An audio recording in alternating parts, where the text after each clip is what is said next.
Hey guys, and welcome back to another episode of Food School Smarter, Stronger, Leaner podcast on a mission to inspire a world where food makes us better. Guys, today is Monday. It's a new week, new beginning, time to recommit to our health, fitness, nutrition goals and all the other goals. We need to have this kind of ritual at the beginning of each week or each significant time period, because the nature of our mind is to be distracted. Like, there are so many things that our mind is trying to pay attention to, but also, social media, advertising, other people, our work, like so many things are competing for our attention that it's very easy to forget about a lot of meaningful things that we are working on, about the progress that we are seeking to make. Unless we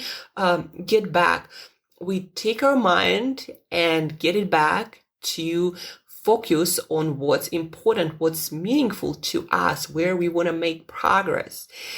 And when we do this, when we refocus, recommit on a consistent, regular basis, preferably every day, like I look at my goals every single day, every morning, every night, actually. So when we refocus, we are much more likely to be consistent with actions that will lead to those goals, those results that we're seeking to make. Otherwise, guys, if we just set goals and hope that we'll remember about them every single day when we prioritize what stuff gets done, if we don't refocus, in a week, in a month, in a couple of months, you'll forget all about those goals that you that might really be important and meaningful in your life. And years can pass by and nothing will change. And that's how one day we wake up and we don't understand where all these years went and how we ended up in this place that is not the place that we were hoping to be at this point in our life. That's why we need to refocus, recommit. Otherwise, again, so many things will be fighting for our attention. And without a filter of meaningful things we want to do in our life, we are not going to be able to prioritize. There are just too many things. And if you don't have your personal filter to decide for yourself what's important and what's not, what you're working on and what you can miss out on, if you don't have that, there is no chance you're going to achieve anything, health, nutrition, or other goals. And that's my personal lesson to you. I'm still learning it, still getting better every single day at refocusing. There are a million things that I want to be working on, like I honestly want to be working on. But then I ask myself, what is more important? Like, what is the most important? A couple of things that if I do them, and they will move this really meaningful to me projects forward, that will create a lot of meaning, a lot of fulfillment, a lot of happiness in my life. So what are those things? And the rest, it's not that important, no matter how urgent they might appear to our mind or how urgent they might be for other people. Don't let other people also, guys, to set the agenda for you. Understand what's important, what's fulfilling in your life, refocus on those things, and even more importantly, refocus on actions you gotta take to get there. It might take time, but if we don't refocus, if we don't take consistent actions, we will never get there or anywhere meaningful. Besides all that, recommitting to our goals, fitness, nutrition, and other meaningful goals. Let's talk about this study that came out quite recently about intermittent fasting or time-restricted eating. That's the term you'll probably hear more often if you read scientific literature. So it's about intermittent fasting. It's about time-restricted eating. And so there was this study done September 28th of this year, so quite recently, effects of time-restricted eating on weight loss and other metabolic parameters in women and men with overweight and obesity. It was randomized clinical trial where they were basically trying to understand, is intermittent fasting more effective than regular dieting with 3 meals a day plus snacks in between? Like, is it more effective just by restricting the time of eating? Are we getting more progress when it comes to weight loss and health? But specifically, they were more focused on health, on weight loss parameters in this study. And so findings. In this prospective randomized clinical trial that included 116 adults with overweight or obesity, time-restricted eating was associated with a modest decrease in weight, about 1.17%, not about, but that's an exact number, 1.17%. 3 weeks, the study was, by the way, guys, or not 3, what am I saying? 3 months. So, the decrease in weight was not significantly different from the decrease in the control group that was 0.75% when it comes to weight loss.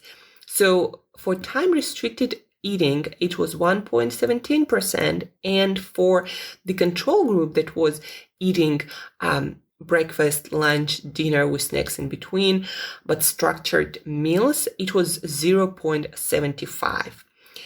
So a little bit more about the study, guys. Participants were randomized such that the consistent meal timing group was instructed to eat 3 structured meals a day. I did not see the mention, of, I didn't find the information about the exact diet of that group, but the basic idea is there was one group that was instructed to eat 3 meals a day with snacks, but what they were eating was structured, so they didn't just eat anything at any amounts. And then there was time-restricted eating group that was instructed to eat from 12 p.m. to 8 p.m. And they could eat as much as they wanted. So basically, the only restriction on their diet was the timing, whereas the group with 3 meals plus snacks was instructed what to actually eat. So that was 12-week study, 3 months. And they say that there was no significant difference between body weight, right? So 1.17 for time-restricted eating and 0.75 for the structured meals group. But first of all, 3 months for somebody who is metabolically ill is not such a big time period. So it takes time for the body to adjust to any new diet, especially if metabolism is compromised. It's not healthy. So healthy metabolism adjusts to things much faster. So there were only 3 months for people overweight and obese. So their metabolism was not healthy. And the decrease in weight for time-restricted eating was still almost twice as much in percentage terms. So 1.17 for the time-restricted eating compared to 0.75 for the group that was eating 3 meals a day with snacks, structured meals. So they were actually told what to eat. The other thing, time-restricted eating group was not told what to eat. The only restriction that was there was from 12 to 8 p.m. And people still lost more weight, almost twice as much. Yeah, it might not be such a huge difference in percentage. And guys, this is percentages. These are not pounds or kilograms. So those people were overweight or obese, and we don't know how much exactly, like on average, they lost in kilograms and pounds, because, we need percentages since everybody's weight is different. So usually the heavier the person is, the more weight they're gonna lose at first with any intervention. And so that's why percentages are used to kind of compare the same things, or at least try to. But still, time-restricted eating group, they lost more in percentages, almost twice as much. In pounds and kilograms, the difference might look even bigger. And then they were not instructed to restrict anything but the timing, whereas the group with 3 meals and snacks was actually instructed what to eat and when to eat their breakfast, lunch, and dinner. from what time to what time. There was still a lot of restriction going on when it comes to timing. So saying that time restricted eating doesn't work, as the findings or the conclusions suggest, that is, from my perspective, is very I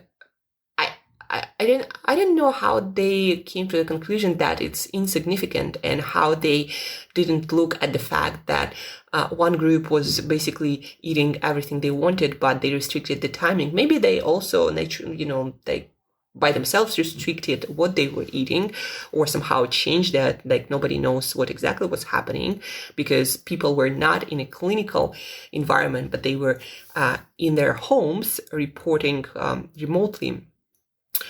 But then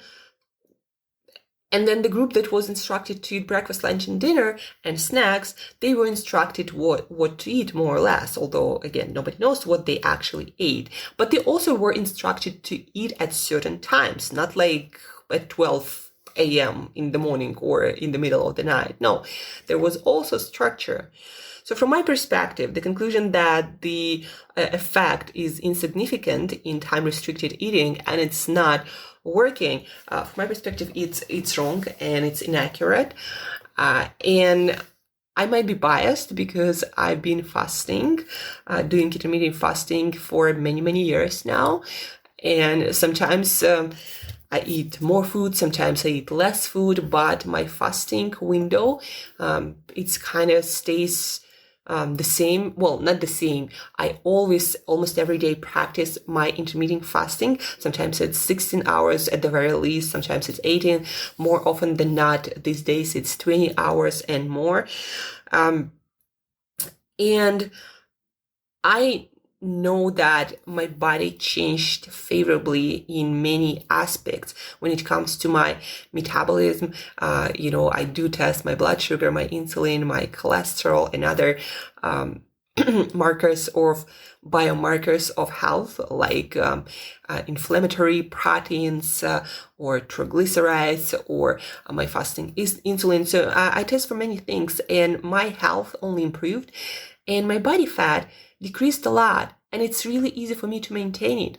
I'm really lean, but probably the leanest that I've been in many, many years, without having to struggle or suffer for that, or having those instances of insatiable hunger, when you eat a lot of food and you seem to not be able to stop. And even though it might be healthier foods, whole foods and not some junk, but still, I used to have that.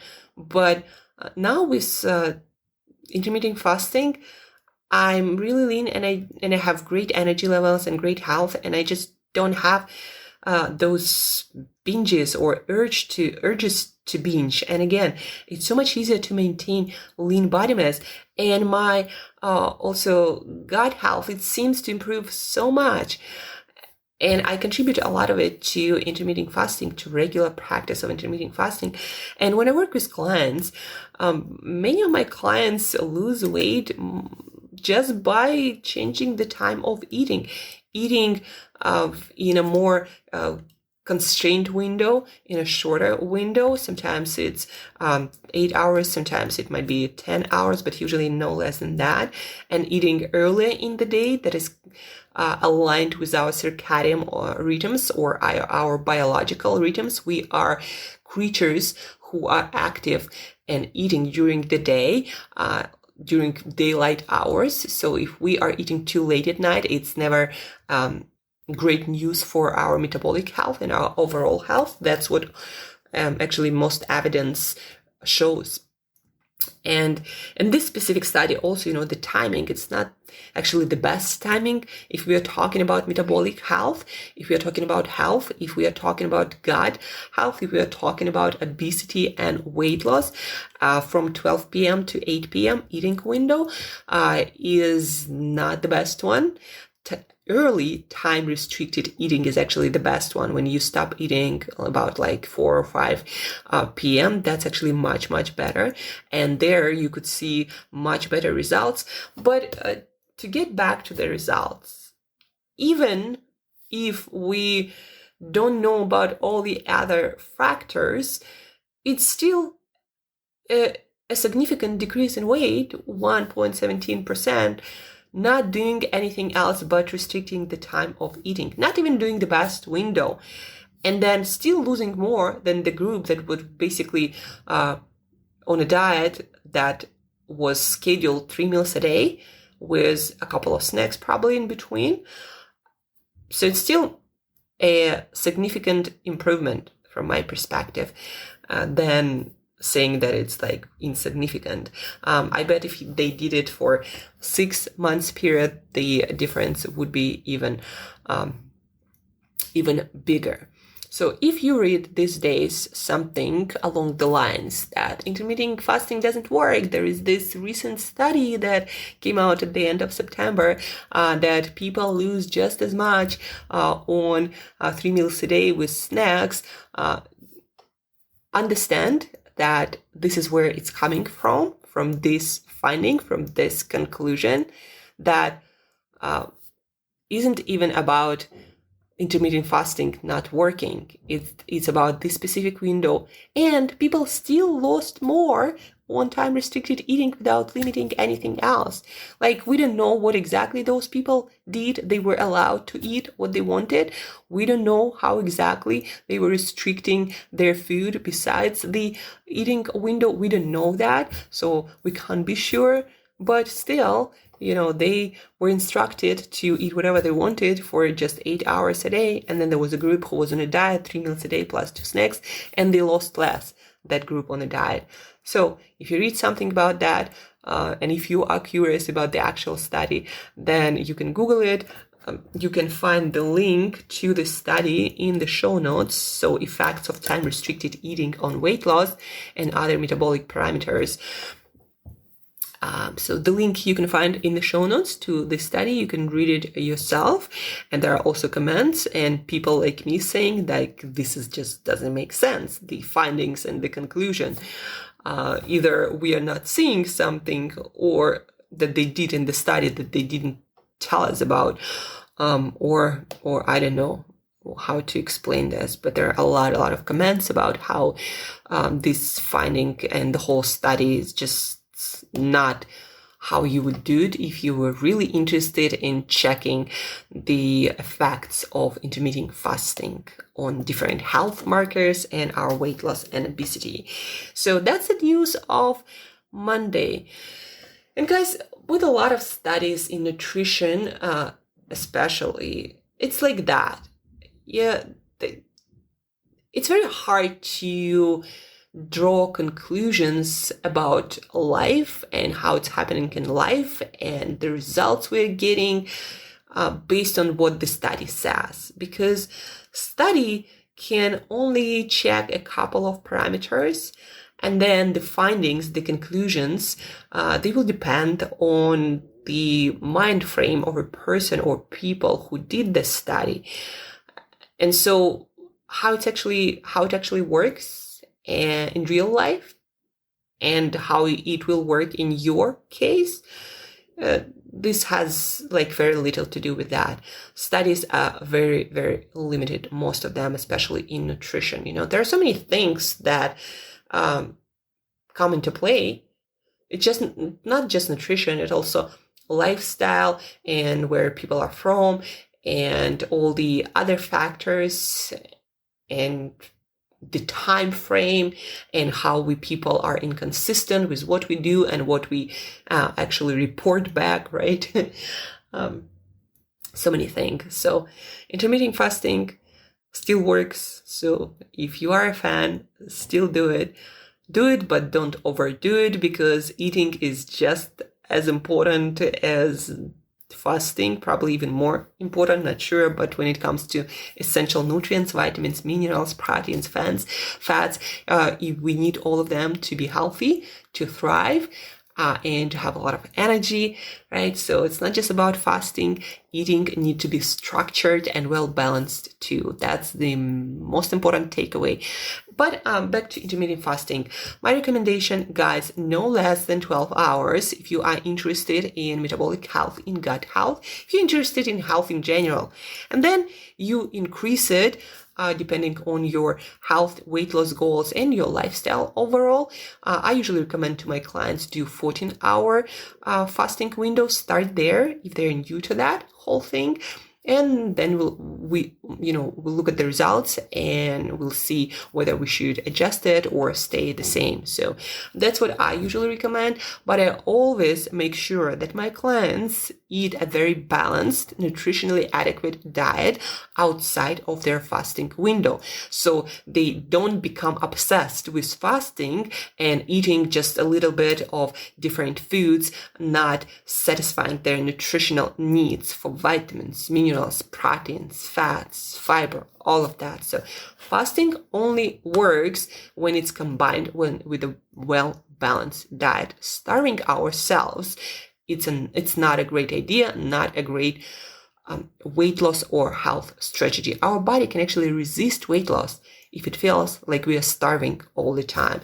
And not having adequate amount of vitamins and minerals, essential vitamins and minerals, is a form of starvation too. Is starvation not for calories, but for essential nutrients that are important to perform a lot of metabolic and other functions in our body, guys. So eating an adequate diet is just as important as eating enough energy. In fact, I actually believe that energy is not that important when you are consuming all the essential vitamins and minerals, at least for some time. So guys, thank you for tuning in. Thank you for listening. All of you intermittent fasting enthusiasts, and I'm among you. Fasting still works. Some studies are not done as well as they could be from my perspective. So keep fasting, but also keep eating a balanced diet. Share this episode with anyone who will tell you that intermittent fasting doesn't work. There is this recent study that says that. Tell them that this is not the case. You can also send them this link that you can find in the show notes, the link to the actual study, and keep practicing. Maybe start practicing intermittent fasting on a family level, although don't include kids and teenagers because they are growing, they are developing. All these kinds of interventions are best for later in life. Let them go with their natural hunger. Just make sure they eat a diet consisting primarily of whole foods, and the rest just let the nature decide how much they should eat and at what time. So thank you guys, and have an awesome week. Recommit to your health today, recommit to your health goals today, and till next time, as usual, eat better daily.